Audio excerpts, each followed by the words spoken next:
नमस्कार, मैं हूं आपके साथ कविता थपलियाल और आप देख रहे हैं consumer is king.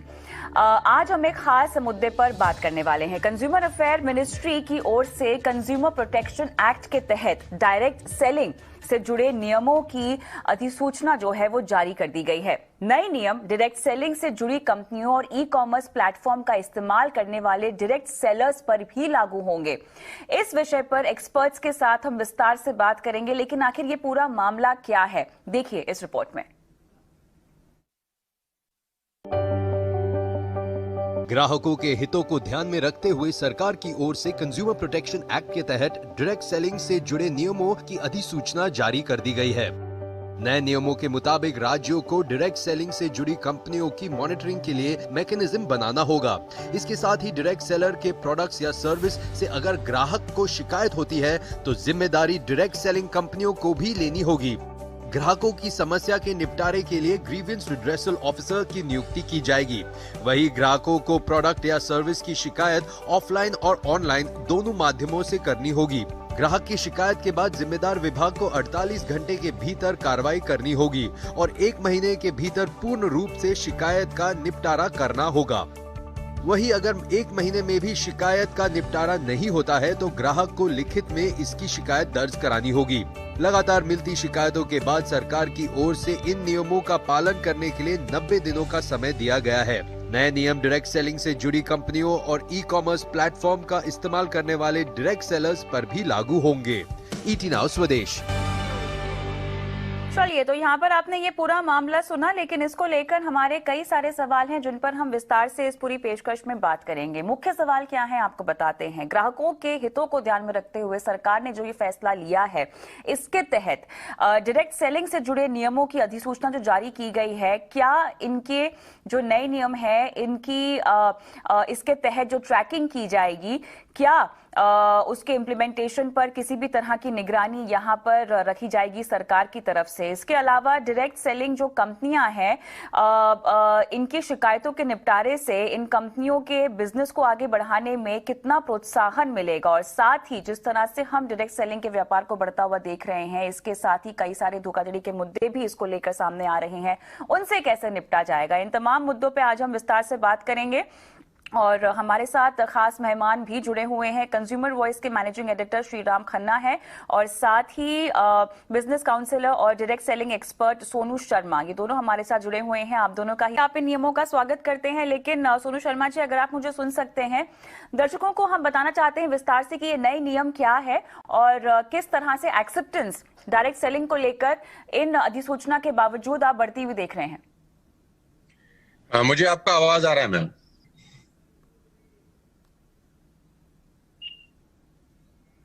Am I audible to all of you? जी, आपकी आवाज आ रही है हमें। मैं आपसे ये पूछना चाह रही थी कि जो नए नियम अधिसूचना के तहत जारी किए गए हैं, उन पर अगर विस्तार से आप बात कर सकें तो।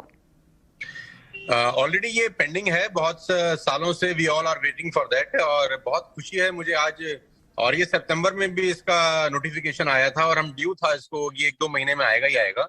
तो मैं बहुत खुश हूँ, अपनी पूरी इंडस्ट्री की तरफ से इसको वेलकम करता हूँ। और ये एक ऐसा कदम है गवर्नमेंट ऑफ इंडिया की तरह जो उठाया गया है, जिससे जो सही काम कर रही हैं कंपनियां, जो लीगल तरीके से बिजनेस बिल्ड कर रही हैं, जो नीति आयोग भी बोलता है कि 2025 तक की इंडस्ट्री करीब 65,000 करोड़ की होने वाली है।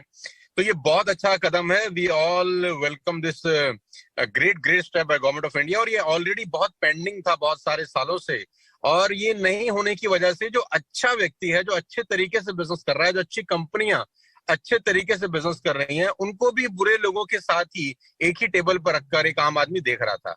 अब जैसे ये रूल्स नोटिफिकेशन आए हैं, रूल्स के फॉर्म में कन्वर्ट हो जाएंगे, तो ये बहुत अच्छा स्टेप है और सारी अच्छी कंपनियों को उसको वेलकम करना चाहिए। हम बाद में आते हैं, लेकिन सोनू शर्मा जी, आपसे मेरा सवाल यहाँ पर यह है कि कंपनियों कहा गया है कि वो एक मॉनिटरिंग मैकेनिज्म को कंपनी में स्थापित करे। ये किस तरह के मैकेनिज्म की बात हो रही है, किस तरह से इसको स्थापित किया जाएगा, इसकी ट्रैकिंग कैसे की जाएगी? कंपनी के लेवल पर अगर मैं समझना चाहूं तो जिम्मेदारी इस अधिसूचना के बाद कितनी बढ़ गई है ताकि पारदर्शिता मेंटेन की जाए? ये बेसिकली मैं आपको बताना चाहता हूँ प्रॉब्लम है क्या। प्रॉब्लम ये है मैम कि जितने भी लोग डायरेक्ट सेलिंग के नाम पर मनी सर्कुलेशन चला रहे हैं, ये एक्ट बेसिकली उन पे लागू होता है। बहुत सारे लोग डायरेक्ट सेलिंग के नाम पर मनी सर्कुलेशन प्रोसेस चलाते हैं। 1 रुपए का जो प्रोडक्ट है उसका कॉस्ट, उसका एमआरपी, उसका रेट इतना ज्यादा डिमांड किया जाता है लोगों से, और वही बीच का पैसा लोगों में रोटेट किया जाता है। प्रॉब्लम यहां से शुरू हुआ। दूसरा प्रॉब्लम सबसे बड़ा उसके अंदर यह है कि रिक्रूटमेंट बेस्ड जो इंसेंटिव दिए जाते हैं कंपनीज के द्वारा उसको रोका जाए। रिक्रूटमेंट बेस्ड रीबाइंग का प्रोसेस बहुत सारी कंपनीज में नहीं है, सिर्फ रिक्रूटमेंट बेस्ड पैसा दिया जा रहा है जो मनी सर्कुलेशन एक्ट के अंदर भी इलीगल है। तो अभी इस लॉ के क्या कहते हैं फ्लोर पे आ जाने से बहुत सारी कंपनियां जो सिर्फ और सिर्फ मनी सर्कुलेशन चला रही है नेटवर्क मार्केटिंग के नाम पर, उन सब पे शिकंजा कसा जाएगा और सही कंपनी जो काम कर रही हैं उनको बहुत अच्छा काम करने का मौका मिलेगा।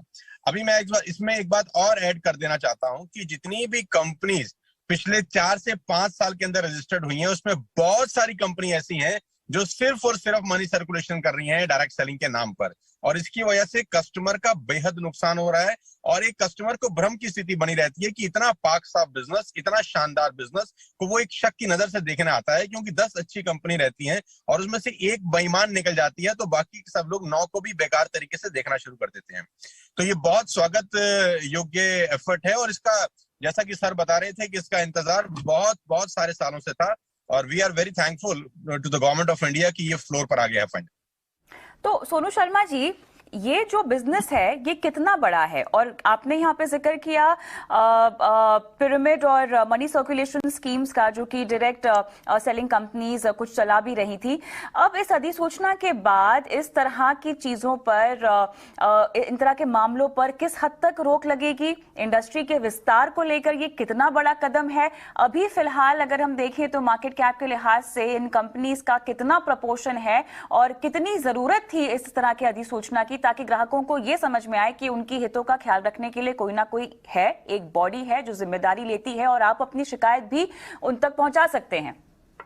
मैम, सबसे पहले तो मैं आपके दर्शकों को और सब लोगों को बताना चाहता हूं कि पूरे हिंदुस्तान में डायरेक्ट सेलिंग जो अच्छी कंपनी है, जो सही कंपनीज कर रही हैं, एकमात्र ऐसा बिजनेस है जिसमें 100% वाइट की ट्रांजैक्शन होती है। आपको जान के बहुत हैरानी होगी और कस्टमर को मैं बताना चाहूंगा, जितने भी कंज्यूमर्स हैं, कि जो सही कंपनीज हैं उसमें कोई भी बिलिंग, कोई भी प्रोडक्ट अगर सेल किया जाता है तो उसके ऊपर प्रॉपर बिल कटता है। आप कैश ट्रांजैक्शन नहीं कर सकते हैं, नंबर 1। नंबर 2, उसके ऊपर जीएसटी एप्लीकेबल होता है जो गवर्नमेंट ऑफ इंडिया को कंपनीज डिपॉजिट करती हैं पर मंथ। नंबर 3, आपको जो भी कमीशन आता है वो टीडीएस करके, टैक्स कट के ही आता है। ये एकमात्र ऐसा प्रोफेशन है पूरे हिंदुस्तान के अंदर जहां 100% ट्रांसपेरेंसी होती है और लीगल सिस्टम अपनाया जाता है। आज ये करीब करीब 15,000 से 20,000 करोड़ रुपए का इंडस्ट्री है। नीति आयोग का खुद का ये मानना है, केपीएमजी का खुद का ये रिपोर्ट है कि अगर ये इंडस्ट्री सही रही तो 2025 तक करीब करीब 65 से 70 हजार करोड़ रुपए की इंडस्ट्री है, जहां एक आम भारतीय को रोजगार मिलने की अपार संभावनाएं हैं। आज हिंदुस्तान में आपको पता है कोविड-19 के कारण बहुत सारे लोगों को नौकरी की समस्या है, अनएम्प्लॉयमेंट अपने चरम सीमा पर है। ये एकमात्र ऐसी इंडस्ट्री है जो लोगों को अनएम्प्लॉयमेंट से मुक्त, जो प्रॉब्लम फेस कर रहे हैं लोग बाग, उनको एम्प्लॉयमेंट प्रोवाइड करा सकती है बनस्पत। इस पे आज ये जो नोटिफिकेशन आया है ये ठीक तरीके से अगर लागू हो जाए, क्योंकि ठीक तरीके से लागू होना बहुत जरूरी है। कानून तो हिंदुस्तान में बहुत सारे हैं, अगर वो इम्प्लीमेंट ठीक तरीके से हो जाए तो मैं आपको बता सकता हूं कि 2025 में ये एकमात्र ऐसा उद्योग है जो बहुत सारे लोगों को, हजारों लाखों नहीं करोड़ों लोगों को एम्प्लॉयमेंट प्रोवाइड करा सकता है। बिल्कुल सही कहा आपने। जहां तक एम्प्लॉयमेंटेबिलिटी की बात है तो लगभग 7 मिलियन से ज्यादा लोग हैं जिनको रोजगार मिल रहा है इस इंडस्ट्री के जरिए, और उसमें भी खास बात यहाँ पर यह है, उल्लेखनीय बात यहाँ पर यह है कि 50% से ज्यादा तो इसमें महिलाएं हैं। जी सोनू जी। मैम, हम लोग जब इस नोटिफिकेशन के ऊपर चर्चा कर रहे थे बहुत साल से, I am in the industry from the last 20 years, हम लोग का डिमांड था कि कोई भी व्यक्ति डायरेक्ट सेलिंग कंपनी जब तक एक x amount government of India को डिपॉजिट नहीं करता खोल ही ना सके। हमारे बहुत सारे सजेशंस थे, बहुत सारे हम लोगों ने सुझाव सरकार को दिए, प्रीवियस गवर्नमेंट को भी दिए, और ये जो ये नया गवर्नमेंट है यहाँ पर भी बहुत सारी मीटिंग्स हुई। बैक टू बैक फिक्की के साथ हम लोग कोऑर्डिनेशन में थे, टच में थे, कि एक लमसम अमाउंट भी as a security amount deposit कराए कोई भी कंपनी अगर अपना डायरेक्ट सेलिंग बिजनेस शुरू करना चाहती है। बिकॉज होता क्या है, 4 कंप्यूटर लगाए, 4 लोग बैठे और अपना डायरेक्ट सेलिंग बिजनेस शुरू कर लिया, और डायरेक्ट सेलिंग के नाम पर कुछ भी ऊट पटांग बेचना शुरू कर दिया। वो प्रोडक्ट बेचने शुरू कर दिए जिसका रीबाइंग ही नहीं है, वो प्रोडक्ट जिसका क्वालिटी बहुत खराब है, वो प्रोडक्ट जिसका प्राइस इतना ज्यादा है कि एक आम आदमी की पहुंच से बहुत ज्यादा है। अब इस नोटिफिकेशन के द्वारा सर जो बता रहे थे खन्ना साहब, मैं बिल्कुल उनसे इत्तेफाक रखता हूं कि असली और नकली, जिसको कहते हैं दूध और दूध, दूध का दूध, पानी का पानी, ये हो जाएगा। और एक कंज्यूमर जो एक सयाना कंज्यूमर है, एक सया कस्टमर है, जो अपना करियर बनाना चाहता है इस फील्ड में, वो बिंदास होकर इस प्रोफेशन को ज्वाइन कर सकता है और अगले 4 से 5 साल के अंदर अपने सारे के सारे सपनों को पूरा कर सकता है। अच्छा, जिस शिकायत के निपटारे की हम बात कर रहे हैं सोनू जी, ये ग्रीवांस रेड्रेसल की पूरी प्रक्रिया क्या होगी? अगर मैं एक ग्राहक हूं जिसे अपनी शिकायत का निपटारा करवाना है या अपनी शिकायत पहुंचवानी है, तो ये पूरी प्रक्रिया क्या होगी? किस तरह से मुझे अप्रोच करना होगा और शिकायत का निपटारा कैसे होगा? मैम, उसके लिए पूरा नोटिफिकेशन एक बार पढ़ना बहुत जरूरी है, क्योंकि नया नया नोटिफिकेशन अभी पूरा पब्लिश हुआ है। उसमें क्या अमेंडमेंट किए गए हैं, क्योंकि सितंबर में भी ये नोटिफिकेशन आया था, 2014 से चल रहा है ये एक्चुअली प्रोसेस। तो एक बार उसको पढ़ना पड़ेगा कि क्या अमेंडमेंट्स हुए हैं, क्या चेंजेस हुए हैं, उसके बाद इसके बारे में बात की जा सकती है। खन्ना जी, कहीं ना कहीं अगर हमें इस कारोबार को आगे बढ़ाना है सोनू जी, तो इस तरह के नोटिफिकेशंस के अलावा इनोवेशन की भी तो जरूरत होगी इसको आगे बढ़ाने के लिए, क्योंकि देखिए आज का जो मार्केट है वो काफी बड़ा है। केवल डायरेक्ट सेलिंग तो एक जरिया नहीं है जहां से लोग खरीदारी कर रहे हैं, ई कॉमर्स है, ऑनलाइन की दुनिया बहुत ज्यादा बड़ी हो गई है, गहरी होती भी जा रही है। कहीं ना कहीं ये कॉम्पिटिशन तो है ही, किस तरह के इनोवेशंस की जरूरत है? इनोवेशंस आएंगे तो वहां पर एक ग्राहक की सुरक्षा का भी सवाल आएगा और कारोबार में पारदर्शिता का भी सवाल आएगा। तो कैसे आगे बढ़ा जाए? पहले तो मैडम मैं आपको ये बता दूं कि जो डायरेक्ट सेलिंग के थ्रू प्रोडक्ट का खरीद फरोख्त होता है और सेल परचेज होता है, और जो दूसरा माध्यम है प्रोडक्ट को सेल और परचेज करने का, दोनों में जमीन और आसमान का फर्क है। पहली बात तो जितना भाई अच्छा डायरेक्ट सेलिंग कंपनी है, मैं नाम यहाँ पर नहीं लेना चाहूंगा, ABCDEF जो भी कंपनीज हैं, जो अच्छे तरीके से डायरेक्ट सेलिंग करती हैं और जिनमें रीबाइंग होती है। रीबाइंग का मेरा मतलब बड़ा सीधा सा है कि एक ही प्रोडक्ट को बार बार बेचा जाता है और खरीदा जाता है, एक ही कस्टमर एक ही प्रोडक्ट को बार बार बाय करता है। तो इनोवेशन इसलिए भी बढ़ जाता है क्योंकि कंपनी तभी ही बड़ी होती है जब एक ही कस्टमर उसी प्रोडक्ट को बार बार खरीदता है, और बार बार तभी खरीदेगा जब उसका क्वालिटी, उसका वैल्यू और उसका प्राइस उसको माफिक लगेगा बाजार के मुताबिक। तो ये बहुत ज्यादा जरूरी है किसी भी कंपनी के लिए कि वो इनोवेटिव रहेगी अपने प्रोडक्ट्स की क्वालिटी में, क्योंकि उसका प्रोडक्ट अगर बार बार बिकेगा नहीं तो कंपनी का टर्नओवर बढ़ेगा नहीं। क्योंकि यहाँ पर असली और नकली का भेद मालूम चलेगा, क्योंकि जो नकली कंपनी रहती है वो रिक्रूटमेंट पे पैसा देती है। आपने किसी एक व्यक्ति को रिक्रूट किया and you will earn 10,000 rupees और 5,000 रुपीज, उसके बाद वो बाइंग करे कि ना करे किसी को कोई मतलब नहीं रहता। लेकिन जो जेन्युइन डायरेक्ट सेलिंग कंपनी है वो रिक्रूटमेंट पे पैसा नहीं होता, वो रीबाइंग का जो स्ट्रक्चर है वो बहुत इंपॉर्टेंट है। इसीलिए मैं अपने प्रोग्राम्स में भी बोलता हूँ कि ये कल्टीवेशन का बिजनेस है, हंटिंग का नहीं है। जो नकली कंपनी है वो हंटिंग करती है बेसिकली। तो इनोवेशन करना पड़ेगा सारी कंपनियों को अपनी प्रोडक्ट की क्वालिटी बढ़ाने के लिए।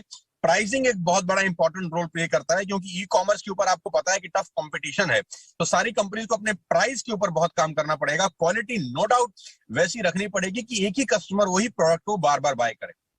महिलाओं के रोल में सोनू जी कितना और इजाफा हो सकता है? क्योंकि महिलाएं कहीं ना कहीं as an employ trust factor भी लेके आती हैं, स्पेशली अगर मैं कस्टमर पॉइंट ऑफ व्यू से देखना चाहूँ।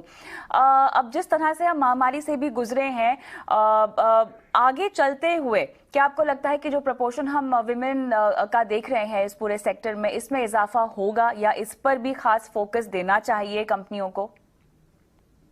पहले तो मैं आपको थोड़ा सा करेक्ट कर देता हूं मैडम। जो 50% आपने पार्टिसिपेशन की बात की है लेडीज की, महिलाओं की, वो 50% पार्टिसिपेशन हिंदुस्तान का डेटा नहीं है, वो आप ग्लोबल डेटा की बात कर रहे हैं। हिंदुस्तान में अभी ये डेटा बहुत कम है जो महिलाओं का पार्टिसिपेशन है।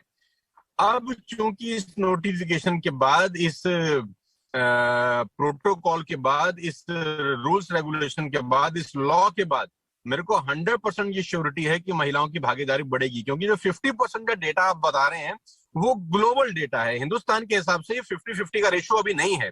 तो ये बहुत बड़ा मार्केट है महिलाओं के लिए। और सबसे अच्छी बात तो ये है कि वो महिलाएं अपने घर में बैठ के इस बिजनेस को बिल्ड कर सकती हैं। वो सिर्फ घर में बैठ के अपने बच्चों की परवरिश के साथ साथ अपने इनलॉस को देख रहे, अपने हस्बैंड की सर्विस के साथ साथ अपने घर में बैठ के इस बिजनेस को बिल्ड कर सकती हैं। उनको एक कॉन्फिडेंस मिलेगा। रजत बैनर्जी जो है इंडियन डायरेक्ट सेलिंग एसोसिएशन के चेयरमैन, उनके जरिए जो स्टेटमेंट आई है, मैं वही स्टेटमेंट का जिक्र यहां पर कर रही हूं, जहां पर उन्होंने खासतौर से लिखा हुआ है कि 50% यहां पर महिलाओं को लाइवलीहुड प्रोवाइड किया जाता है इस सेक्टर की वजह से, की तरफ से। मैडम वो ग्लोबल डेटा है मैडम। हिंदुस्तान में 50% और 50% का रेशियो नहीं है। I am into the field from the last 20 years. अगर मैं प्रोग्राम करता हूँ कहीं 10,000 लोगों का, तो उसमें 1,000 लेडीज होती हैं और 9,000 जेंट्स होते हैं, राइट? तो वो ग्लोबल डेटा है, वो बिल्कुल ठीक कह रहे हैं, लेकिन वो डेटा ग्लोबल है। इसीलिए मैं ये कह रहा हूं कि ये बहुत बड़ा वैक्यूम है, एक बहुत बड़ा अपॉर्चुनिटी है महिलाओं के लिए कि वो फ्रंट में आ सकती हैं और उनमें काबिलियत है। महिलाओं में मैं हमेशा से मानता हूं कि पुरुषों से ज्यादा काबिलियत होती है इस बिजनेस को बिल्ड करने की। अब वो एक सेफ सिक्योर एनवायरनमेंट में इस बिजनेस को बिल्ड कर पाएंगी इस नोटिफिकेशन के बाद। और मुझे ऐसा लगता है कि आने वाले 4-5 साल के अंदर बहुत बड़ा काम हो सकता है इस फील्ड में ड्यू टू दिस नोटिफिकेशन।